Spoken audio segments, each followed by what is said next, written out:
नमस्कार दोस्तों, आप लोग का स्वागत है आपका अपना यूट्यूब चैनल वाईटी क्लासेस पे। आज हम लोग पढ़ेंगे कविता बसंत, जो नईमुद्दीन मिर्ज़ा के द्वारा लिखा गया है। यानी कि बसंत कविता का रचना कवि कौन है? नईमुद्दीन मिर्ज़ा। बसंत कविता में बताया गया है कि बसंत एक ऋतु होती है जो विभिन्न प्रकार के फूलों का सौंदर्य को वर्णन किया गया है। जैसे गेंदा फूल का फूलता है, गुलेची फूल का फूलता है, गुलेची फूल में कैसा महक होता है, गुलेची फूल किस प्रकार दिखता है, गेंदा फूल का क्या वर्णन किया गया है, फिर सूरजमुखी फूल का क्या वर्णन किया गया है, कमल फूल का क्या बताया गया है। इन जब ऋतु जब होता है, हर एक ऋतु में अलग अलग प्रकार का फूल फूलते हैं और उन फूलों का वह प्राकृतिक सौंदर्य के बारे में वर्णन किया गया है बसंत कविता में। चलिए हम लोग कविता को पढ़ते हैं बिना लेट किए हुए। चलिए स्टार्ट करते हैं। ए होरी पहुँचल बसंत ऋतु सुखद समीरे, मंद मंद महत आनंद विभोरे। बोल रहा है कवि कि ए होरी, जैसे किसी को संबोधन किया जाता है, ए हो मतलब सुनो, मेरी बात को सुनो। ए होरी पहुँचल बसंत ऋतु सुखद समीरे, मंद मंद बहत आनंद विभोरे। सुनो मेरी बात कि बसंत ऋतु आ गया है और देखो कितना सुंदर समीर, कितना पावन समीर मतलब हवा बह रहा है, मीठा हवा बह रहा है। मंद मंद बहुत आनंद विभोरे, जो मन को बहुत विभोर कर रहा है, बहुत आनंदित कर रहा है, सुखद महसूस हो रहा है। चलिए आगे पढ़ते हैं। ए होरी आंबा मंजरे देखो मंद भरे, ऋतु गति ऐसन फर धरे। ए होरी आंबा मंजरे देखो मंद भरे, ऋतु गति ऐसन फर धरे। मतलब कि आंबा जब मंजर गया है, बसंत ऋतु आ गया है, उसके बाद आंबा मंजर गया है। अब यह मंजर जाने के बाद अब जो ऋतु गति जैसे होते जाएगा उसी प्रकार अब इसमें फर धरेगा। मतलब कि आंबा में अब फर धरेगा, फर मतलब फल आ जाएगा। ए होरी कोकिला कुहू, ए होरी कोकिला कुहू कुहू शोर करे। ए होरी कोकिला कुहू कुहू शोर करे, डारी डारी शब्द करी उड़ी फिरे। बोल रहे हैं कवि कि ए होरी देखो जरा, कोकिला जो कोयल है वो कितना मीठा आवाज से कुहू कुहू शोर करता है, जो मन को बहुत भाता है, बहुत भी अच्छा लगता है मन को। और डारी डारी शब्द करे उड़ी फिरे, मतलब कि कभी इस डारी तो कभी उस डारी। और कितना मीठा आवाज़ कभी सुबह शाम आप सुने ही होंगे, कुहू कुहू करके आवाज़ आता होगा।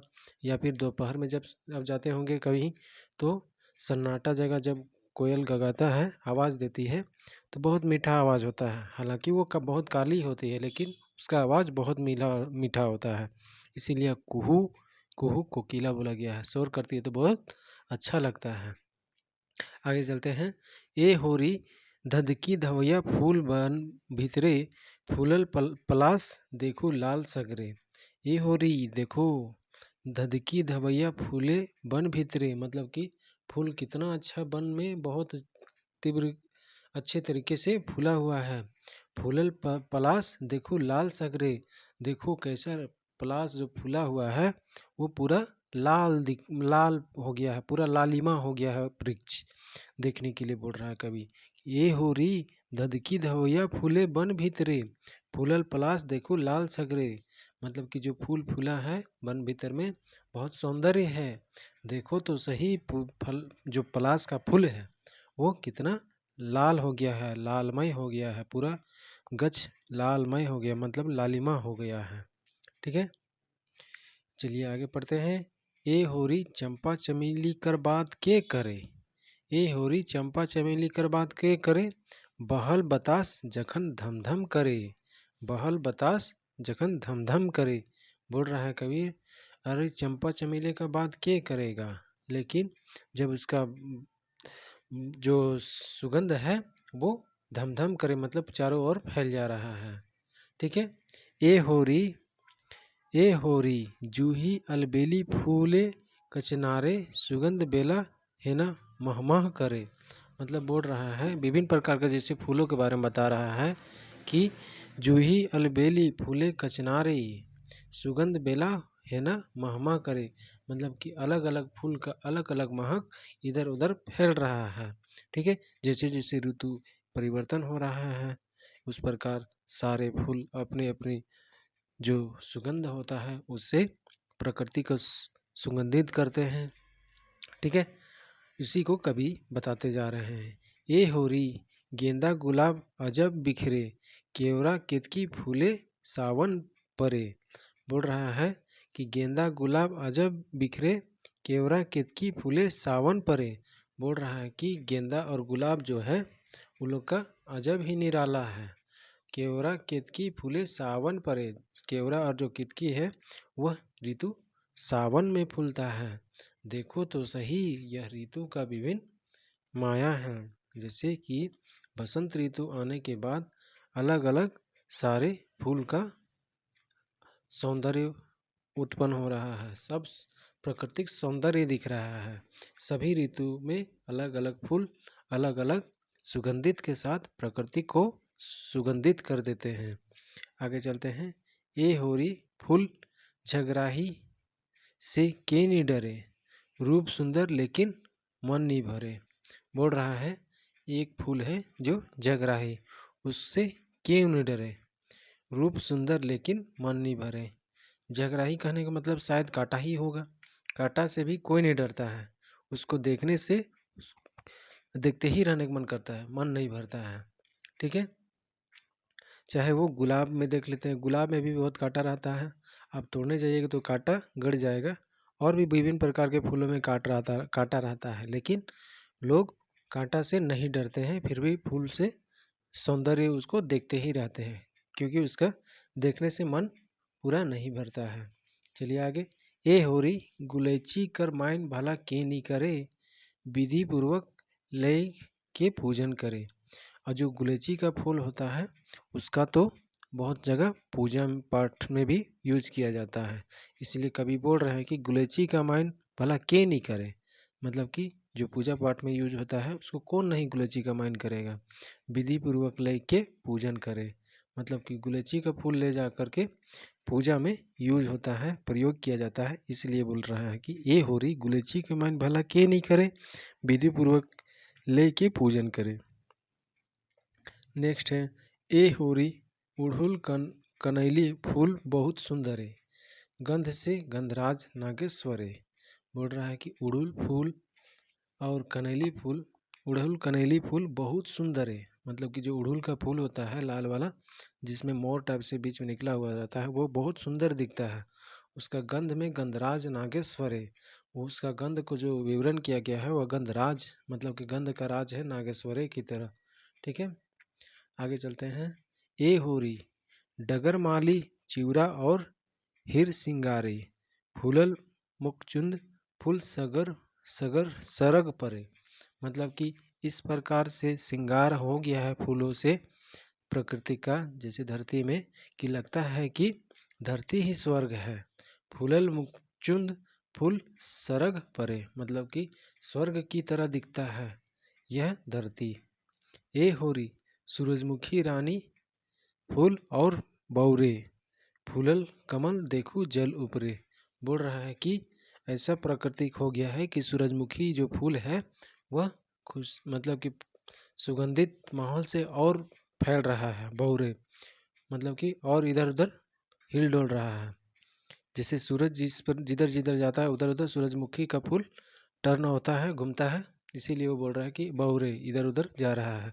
फूलल कमल देखो जल ऊपरे, मतलब कि जो कमल का फूल होता है वो जल के ऊपर है, वो भी बता रहा है। ए होरी सूरजमुखी रानी फूल और बौरे, फूलल कमल देखो जल ऊपरे।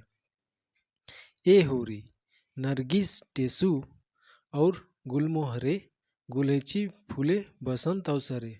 बोल रहा है कि ए होरी देखो जरा नरगिस टेसु और गुलमोहरे, गुलेची फूले बसंत अवसरे, मतलब कि बसंत का अवसर पे गुलेची नरगिस फूल का फूलता है, ये बता रहे हैं। ए होरी फूलल कपास देखो बास नहीं करे, बास न करे, अमीर गरीब तेव व्यवहार करे। बोल रहा है देखो तो जरा कि जो कपास का फूल होता है वो सेंट मतलब कि महक नहीं देता है, लेकिन उसका प्रयोग चाहे गरीब हो चाहे अमीर हो सारे लोग करते हैं। बोल रहा है ए होरी फूलल कपास देखू बास ना करे, मतलब कि कोई महक नहीं है। तेऊ अमीर गरब तेऊ व्यवहार करे, मतलब कि फूलल कपास, कपास का फूल में कोई फूल नहीं महक होता है, लेकिन कपास का फूल का प्रयोग छोट बड़ मतलब अमीर गरीब सब करते हैं। ए होरी नाना कुसुम फूले चाहू औरे वर्णन के करी हुई थोरे। बोल रहा है कि जो धरती में है वो विभिन्न प्रकार के फूल फूलते हैं, जितना भी इनका वर्णन किया जाए, बखान किया जाए, वो बहुत कम ही होगा। जितना इनका मतलब कि आप इसको जितना भी ये बोलना चाहे शब्द आपके लिए कम पड़ेंगे कि इतना नाना प्रकार के विभिन्न प्रकार के कुसुम मतलब फूल पड़ते हैं, जो चाहू और मतलब चारों तरफ विभिन्न प्रकार के फूल पड़ते हैं। इसका कितना भी वर्णन किया जाए वो भी कम होगा, प्रशंसा किया जाए वो कम ही होगा।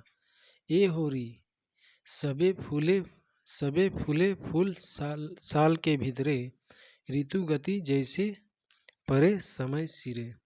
बोल रहा है कि देखो तो जरा, यह ऐसा माया है ऊपर वाला की कि साल के भीतर में ही सारा फूल फूल जाता है। जैसे जैसे ऋतु परिवर्तन होता है वैसे वैसे फूल का भी परिवर्तन होता है, और सारे फूल का अपना सुगंध से प्रकृति को सुगंधित कर देते हैं। लगता है कि स्वर्ग जमीन पे ही, धरती पर ही है। ठीक है। ए होरी गुंजत भौरा सुहान करे, ए होरी गुंजत भौरा सुहान करे, रस लय उड़े गगन ऊपरे। देखो बोल रहे हैं कि देखो जरा, जो भौरा है वो शोर कर रहा है, गूंज रहा है, गुंजित कर मतलब कि फूल के ऊपर घूमते रहता है, वो बहुत सौंदर्य है, सुहान करता है। ए होरी गुंजत भौरा सुहान करे, रस लय उड़े गगन ऊपरे। जो भौरा है वो फूल से रस लेकर के ऊपर उड़ जाता है। वह जो चित्रण है वो बहुत अच्छा लगता है। कवि बता रहे हैं ए होरी गुंजत भौरा सुहान करे, जो भौरा फूलों के आगे पीछे मंडराता है वो सुहान करता है, अच्छा लगता है। रस लय उड़े गगन ऊपरे, और वहाँ फूल से रस लेकर के वो गगन में फिर से उड़ जाता है। ए होरी जड़ नईम वर्णन करे, अजीब रचित ब्रह्मा लेखन रे। बोल रहा है ये कवि नईमुद्दीन मिर्जा कि ब्रह्मा जी का अजीब रचित है, जो प्रकृति का सौंदर्य इस प्रकार से बनाए हैं कि सारे फूल साल भर के भीतर ही खिल जाते हैं, और सारे फूल का अपना अपना महक से प्रकृति को सुगंधित कर देते हैं। इस कवि को इसका जो मतलब कि जो व्यवस्था किया गया है ब्रह्मा के लिए, वो बोल रहे हैं कि अजीब रचना किए हैं ब्रह्मा जी, जो प्रकृति को सौंदर्य और स्वर्ग जैसा अनुभव कराते हैं। चलिए इससे संबंधित हम लोग एमसीक्यू प्रश्न को सॉल्व करते हैं। पहला है बसंत नामक शीर्षक गीत का रचनाकार के है के, मतलब कि बसंत जो कविता है उसका कवि कौन है, तो कवि कौन है, नईमुद्दीन मिर्ज़ा, नईमुद्दीन मिर्ज़ा है। ए होरी पहुँचल बसंत ऋतु सुखद समीरे, मंद मंद बहत आनंद विभोरे। प्रस्तुत गीत का रचनाकार के है के, तो इसमें भी ये पूछा जा रहा है कि कवि के है, कवि का नाम पूछा जा रहा है, तो नईमुद्दीन मिर्ज़ा है। कौन है, नईमुद्दीन मिर्ज़ा। बसंत नामक गीत रचना में कवि केकर सुंदर चित्रण कर रहे हैं। बसंत नामक गीत रचना में कवि केकर सुंदर चित्रण कर रहे हैं। किसका चित्रण किया है, तो नाना वर्ण कर फूल के, मतलब विभिन्न प्रकार के फूलों का वर्णन किया गया है कि बसंत जो ऋतु है उसमें तो फूल फूलता ही है, लेकिन सारे फूल एक वर्ष के अंदर में विभिन्न ऋतुओं में फूलते हैं, जो अपने प्राकृतिक महक से प्रकृति को सुगंधित कर देते हैं और बहुत अच्छा माहौल बनाते हैं, जैसा स्वर्ग की तरह। ठीक है, आगे चलते हैं। तो किसका वर्णन किया है, नाना वर्ण कर फूल का, नाना वर्ण का फूल का। आगे चलते हैं। बसंत ऋतु के का कर संज्ञा मिल है। बसंत ऋतु के का कर संज्ञा मिल है, तो क्या कर संज्ञा मिला है बसंत ऋतु को, तो ऋतुराज का, जैसे कि बसंत ऋतु को बोला जाता है कि ऋतुओं का वो राजा है, ऋतुराज का उपनाम मिला गया है, संज्ञा मिला गया है। ठीक है। कौन ऋतु कर आते सुखद और आनंददायी समीर बहे लागेला। जैसे समीर बोल रहा है बहुत मीठा हवा, मतलब कि शीतल हवा, शीतल हवा कौन सा बस मतलब कि ऋतु में बहता है, तो वह बसंत ऋतु में बहता है। बसंत ऋतु में सुखद हवा समीर बहता है। ठीक है। आनंद जिसको बोलते हैं, आनंदित कर देते हैं। और नेक्स्ट है, फूल में जान कौन डाल देवेला। फूल में जान कौन डाल देवेला। फूल में जान बोल रहा है भौरा डाल देता है। कौन डाल देता है, भौरा डाल देता है। ठीक है। फूल में जान भौरा डाल देता है। कविता के अंत तक बने रहने के लिए आप लोग का धन्यवाद। जोहार झारखंड।